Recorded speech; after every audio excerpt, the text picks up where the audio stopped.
இதோ கடவுளின் செம்மறி. இயேசு கிறிஸ்துவில் பிரியமான சகோதர சகோதரிகளே, பழைய ஏற்பாட்டிலே பல இடங்களிலே செம்மறியை குறித்து சான்று கூறப்பட்டு இருப்பதை நாம் பார்க்கின்றோம். பல இடங்களிலே செம்மறியை குறித்து எழுதப்பட்டிருக்கின்றது. அதிலே முதலாவதாக பாஸ்கா விழாவிற்காக செம்மறி பயன்படுத்தப்பட்டது. இரண்டாவதாக துன்புறும் ஊழியன் அந்த பாடலிலே நாம் பார்க்கின்றோம். கொலை செய்வதற்கு இழுத்து செல்லப்பட்ட செம்மறியாக, கத்தாத செம்மறியாக என்று செம்மறியை குறித்து எழுதப்பட்டிருக்கின்றது. மூன்றாவதாக எருசலேம் திருக்கோயிலிலே பலியிடப்படுவதற்காக குருக்கள் மற்றும் மக்களின் பாவங்களுக்காக ஆடு மாடுகளை பலியிடுவது வழக்கம். அந்த இடத்திலும் இந்த செம்மறி பயன்படுத்தப்பட்டிருக்கின்றது. இப்படி பல இடங்களிலே பழைய ஏற்பாட்டிலே செம்மறி குறித்து நாம் பார்க்கின்றோம். புதிய ஏற்பாட்டிலே குறிப்பாக இன்று வாசிக்கப்பட்ட நற்செய்தி வாசகத்திலே இதோ இறைவனின் செம்மறி, செம்மறியாம் இவரே உலகின் பாவத்தை போக்குபவர் என்று அவரை குறித்த சான்று யோவான் பகர்கின்றார். அன்பார்ந்தவர்களே, இன்றைய நாளிலே நாம் இயேசுவின் திருப்பெயர் விழாவை சிறப்பித்துக் கொண்டிருக்கின்றோம். இயேசுவுக்கு பலவிதமான பெயர்கள் சூட்டப்பட்டிருப்பதை நற்செய்தி நூல்களிலே நாம் பார்க்கின்றோம். வாக்கு மனிதரானார், இந்த வார்த்தை என்பது இயேசுவை குறிக்கின்றது. அதே போல பல இடங்களிலே இயேசுவை குறித்த, அவருடைய பெயரை குறித்த விளக்கங்களை நாம் பார்க்கின்றோம். இயேசு இறைமகனாக, மானிட மகனாக, இயேசு மீட்பராக, மெசியாவாக, இன்றைய நற்செய்தியிலே நாம் பார்க்கின்றோம் செம்மறியாக. இப்படி பல பெயர்கள் குறிக்கப்பட்டிருப்பதை பார்க்கின்றோம்.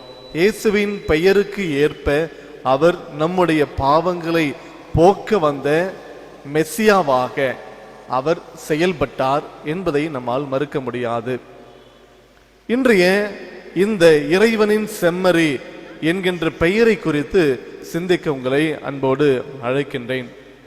பழைய ஏற்பாட்டிலே செம்மறியினுடைய ரத்தம் எதற்காக பயன்படுத்தப்பட்டது?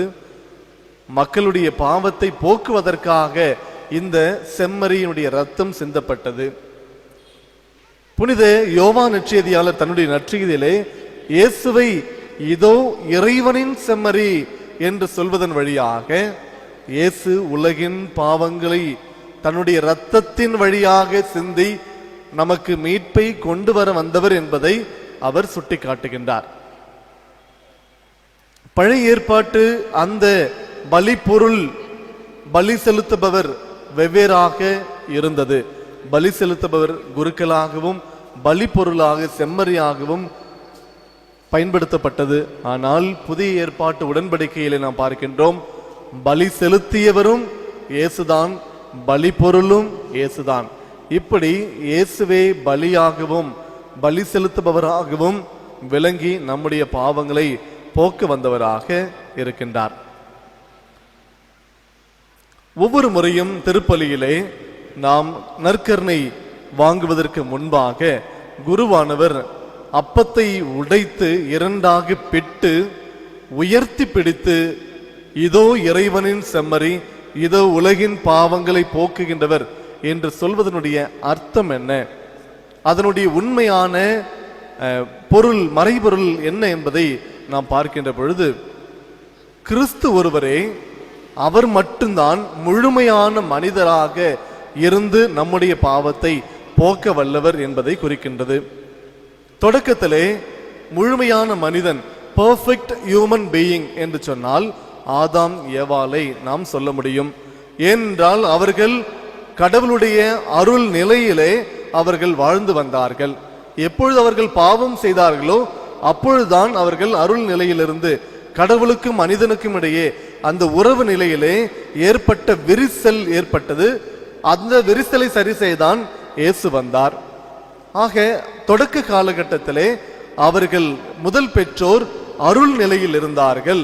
அந்த அருள் நிலை என்பதுதான் பெர்ஃபெக்ட் ஹியூமன் பீயிங். அந்த பெர்ஃபெக்ஷன் அந்த முழுமையான நிலையிலே அவர்கள் இருந்தார்கள். சில நேரங்களிலே நாம் சொல்வது உண்டு, ஆடை இல்லாத மனிதன் அரை மனிதன் என்று நாம் சொல்வோம். ஆனால் அப்படி அல்ல. ஆடை இல்லாத மனிதன்தான் முழுமையான மனிதன். தொடக்க காலத்திலே முதல் பெற்றோர் ஆடை இல்லாமல் இருந்தார்கள், முழுமையான மனிதர்களாக இருந்தார்கள், கடவுளுடைய அன்பு பிள்ளைகளாக இருந்தார்கள், பாவம் அறியாதவர்களாக இருந்தார்கள், கடவுளுடைய அருள் நிலையில் நிலைத்திருந்தார்கள். அதனால்தான் இயேசு நம்முடைய பாவத்தை போக்க வந்தவராக தன்னுடைய உயிரை அவர் நமக்காக கொடுக்கின்ற பொழுது அருள் நிலையை நாம் மீண்டும் பெற வேண்டும் என்பதற்காக தான் இயேசு இந்த மண்ணுலகிலே பிறந்தார். அந்த அருள் நிலையை நாம் பெற்றுவிட்டோம், அருள் நிலையை கடவுள் நமக்கு கொடுத்து விட்டார் என்பதனுடைய அடையாளம் என்ன? அருள் நிலை என்பது எதை குறிக்கின்றது? ஆடை இல்லாத ஒரு நிலையை, முழுமையான ஒரு நிலை என்பது அப்பொழுது இருந்த அந்த அருள் நிலையை குறிக்கின்றது. ஆடை இல்லாத இருந்த ஒரு நிலைதான் அருள் நிலை, முழுமையான ஒரு நிலை. எனவேதான் இயேசு சிலுவையிலே அறையப்படுகின்ற பொழுது ஆடை இல்லாமல் அறையப்பட்டார். ஆடை இல்லாமல் அறையப்படுவதன் வழியாக இழந்து போன அருள் நிலையை நமக்கு இயேசு பெற்று தந்து விட்டார் என்பதை உணர்த்துகின்ற சிம்பாலிக் மீனிங், அதுதான் இந்த ஆடை இல்லாமல் இயேசு சிலுவையிலே அறையப்பட்டதனுடைய அர்த்தத்தை நம்மால் புரிந்து கொள்ள முடிகின்றது. அதே போல அந்த திருப்பலியிலே குருவானவர் அந்த அப்பத்தை உடைத்து உயர்த்தி பிடித்து காட்டுவதன் வழியாக, உடைப்பதன் வழியாக கொலை செய்யப்பட்ட செம்மறி என்பதை குருவானவர் எடுத்துரைக்கின்றார். நமக்காக காயப்படுத்தப்பட்ட, நமக்காக உயிரை விட்ட செம்மறி இவர்தான் என்பதை குறிக்கின்ற வண்ணமாக தான் குருவானவர் அந்த அப்பத்தை, இயேசுவினுடைய உடலை உடைக்கின்றார். இரண்டாக உடைப்பதனுடைய அர்த்தம் இயேசு உடைப்பட்டவராக, நமக்காக இரத்தம் சிந்தியவராக இருக்கின்றார், நமக்காக கொலை செய்யப்பட்ட செம்மறியாக இருக்கின்றார். எனவேதான் அந்த உடைப்பட்ட, கொலை செய்யப்பட்ட அந்த செம்மறியை குருவானவர் உயர்த்தி காண்பிப்பதன் வழியாக அந்த உடைப்பட்ட செம்மறி அதோடு அவர் அப்படியே நின்று விடவில்லை, மாறாக அவர் மீண்டும் மாட்சிக்கு வருவார் என்பதை குறிக்கின்ற வண்ணமாக தான் கொலை செய்யப்பட்ட செம்மறி மாட்சியையும் மகிமையையும் பெற தகுதி வாய்ந்தது என்பதை திருவெளிப்பாட்டு புத்தகத்திலே நாம் வாசிக்கின்றோம்.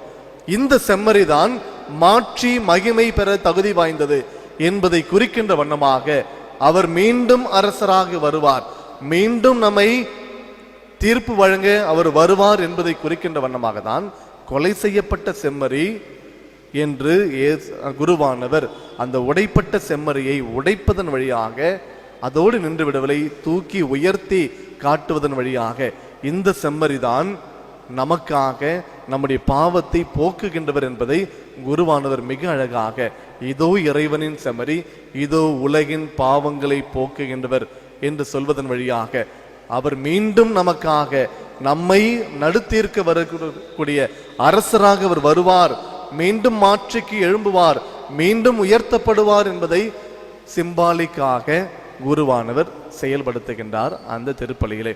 அன்பார்ந்தவர்களே, இயேசுடைய திருப்பெயரை, கடவுளின் செம்மறி என்கின்ற அந்த ஒரு பெயருக்கு ஏற்ப அவர் இந்த உலகத்திற்கு வந்தார், முழுமையான மனிதனாக வந்தார், எந்த பாவமும் செய்யாமல் இருந்தார். நமக்காக, பாவம் அறியாத ஒருவரால் மட்டுமே ஒருவருடைய பாவத்தை போக்க முடியும் என்பதை உணர்ந்த கிறிஸ்து நமக்காக செம்மறியாக உடைப்பட்டார், ரத்தம் சிந்தினார், நம்முடைய பாவத்தை போக்கினார், அவருடைய பெயருக்கு ஏற்ப அவர் வாழ்ந்தார். அன்பார்ந்தவர்களே, நாமும் நம்முடைய பெயருக்கு ஏற்றார் போல வாழ நாம் கடவுளால் அழைக்கப்பட்டவர்களாக இருக்கின்றோம். எனவே பாவத்தை தவிர்த்து நாம் வாழ்கின்ற பொழுது, திருச்சட்டத்தின்படி நாம் வாழ்கின்ற பொழுது பாவத்தை தவிர்க்கின்றோம், இறைவனுக்கு உகந்தவர்களாக வாழ்கின்றோம் என்பதை உணர்ந்தவர்களாக தொடர்ந்து திருப்பலியிலே நாம் கொண்டாடுவோம்.